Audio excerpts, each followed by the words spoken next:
So kann man sich täuschen.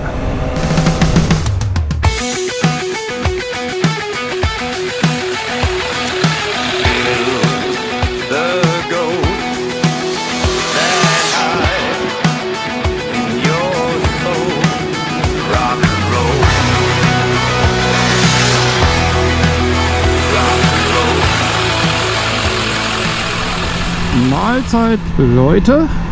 Willkommen zu diesem Video, diesem kleinen Tunnel. Kleines Tunnelvideo. Nein, ganz entspannt heute. Ja, erstmal vorneweg. Was sagt ihr zu meinen neuen Handschuhen? Ja, ich habe mir neue Handschuhe gegönnt, weil meine bisherigen erstens ja so, sag mal so, ja, fast Ganzjahreshandschuhe sind. Das heißt, sie sind so auch ein bisschen dicker, ein bisschen fester, ne? Und die sind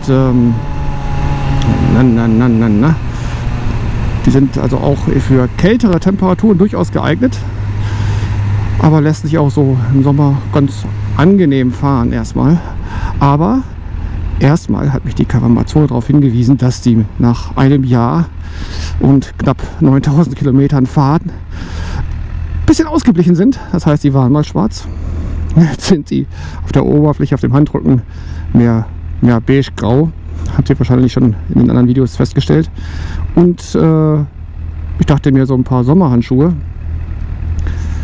können auch nicht schaden, grundsätzlich. Deswegen habe ich mir welche geholt. Keine Produktplatzierung vom Laden, keine Produktplatzierung vom Hersteller. Auf jeden Fall habe ich mir die geholt. Sind luftiger, Känguruleder, alles gut, sitzen gut.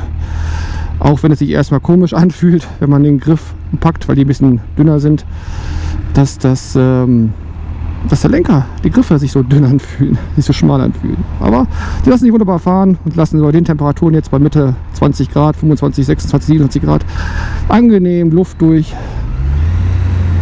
Sehr schön. Der eigentliche Grund für meine Ausfahrt ist allerdings heute nicht dieses wunderschöne Wetter, sondern dass ich mit meiner Lady auf dem Weg bin zu meiner Werkstatt, beziehungsweise zu der Werkstatt meines Vertrauens. Das hat folgenden Grund, dass ich bei meiner Lady ein gewisses Geräusch festgestellt habe, was mir nicht gefällt. Und was ich, da ich selber nicht unbedingt ein Schrauber bin, auch noch nicht so richtig einordnen kann. Ich schaue gleich mal, ob ich das reproduzieren kann und provozieren kann. Ich hoffe es, aber ich weiß nicht, ob man das dann hören kann. Auf jeden Fall habe ich vom Gefühl her, dass es, wenn ich anfahre, ein leichtes Klackgeräusch gibt und auch so einen kleinen, ja, Anführungsstrichen Schlag, kleine Vibration. Vibration nicht, halt so ein Klack und so einen kleinen Rast oder was das immer ist in Lenkung. Ich weiß nicht, wie ich es beschreiben soll. Also man merkt halt so einen Klack. Man merkt es sowohl vom Geräusch her als auch vom Gefühl her in der Lenkung, dass da so ein kleines Klack passiert beim Anfahren.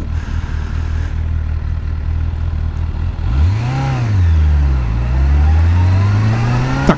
Habt ihr das gehört? Im ersten Gang fahre ich an und dann macht aber Tack. Und das gefällt mir nicht. Das war vorher nicht da und das gefällt mir nicht. Dieses Geräusch trifft auch zu ab und an, wenn ich über Unebenheiten fahre. Das heißt, einen abgesenkten Bordstein hoch in eine Einfahrt oder irgendwie ein bisschen eine Bodenwelle ist, dann merke ich das auch so ein bisschen. Fuck, jetzt habe ich mich glatt verfahren. Muss ich doch gleich nochmal drehen. Wenn man mit dem Vloggen beschäftigt ist, wenn man mit dem Vloggen beschäftigt ist, dann verpasst man echt die Abfahrt. Geht mir doch nicht. Naja gut, dann sehen wir mal zu, dass wir hier drehen.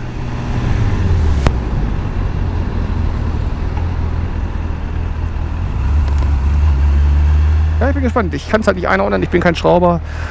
Dafür fahre ich halt zu Leuten, die sich damit auskennen, dass sie Geld damit verdienen. Und zumal habe ich da bei dem Laden die Bandit immer in der im Check gehabt. Saisonstart, Check, oder beim Kauf habe ich sie da auch mal durchschauen lassen, nochmal sicherheitshalber, obwohl die ja vom Händler aus nochmal gecheckt wurde. Also da fühlt man sich gut aufgehoben. Deswegen fahre ich da jetzt auch mal hin und lasse das checken. Würde ich sagen, da es jetzt erstmal noch nicht grün wird, sage ich mal bis gleich und erzähle euch, was die dazu meinen. Tschö.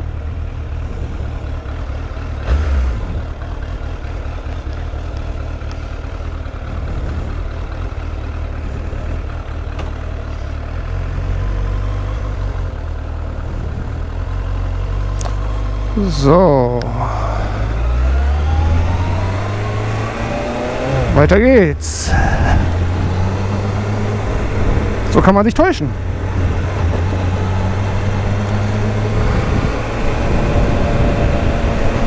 So kann man sich täuschen. Das Geräusch, was ich da vernommen habe, vom Anfahren, das war nicht das Lenkkopflager, das ist alles top. Das ist die Kette. Und da sieht man mal wieder der Unterschied von Newbies wie mir und Profis, die von ihrem Fach etwas verstehen. Da hat sich der Meister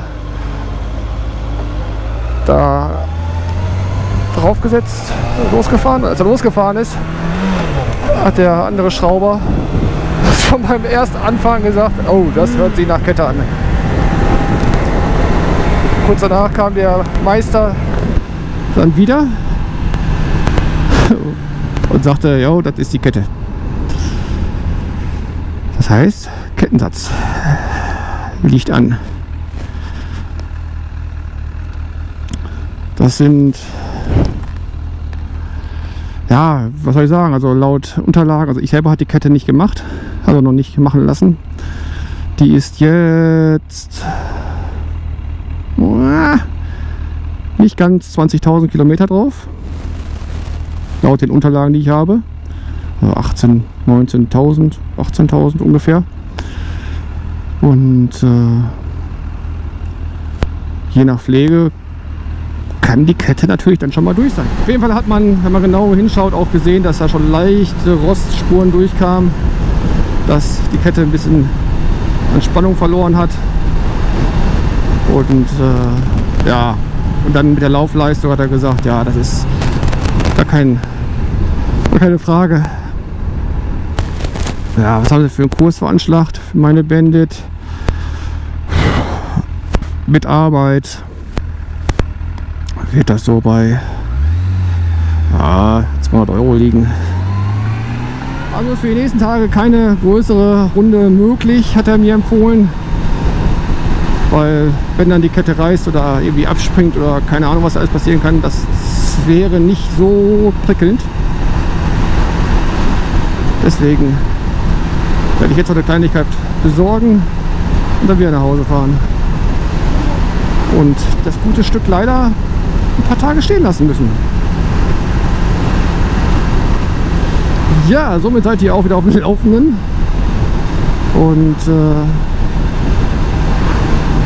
wenn euch dieses kleine Video gefallen hat, lasst einen Daumen nach oben da, lasst einen Kommentar da. Lasst ein Abo da, wenn euch dieses Video gefallen hat und ihr noch kein Abo dagelassen habt. Sowas soll es ja geben. Schaut auch bei Kaffeemazone rein, auf Insta, bei uns beiden. Ihr kennt das Spielchen, weil ihr habt garantiert schon ein paar meiner Videos gesehen. Und wenn nicht, schaut es euch an. Mann, kann doch nicht sein. So, damit sage ich, bis zum nächsten Mal.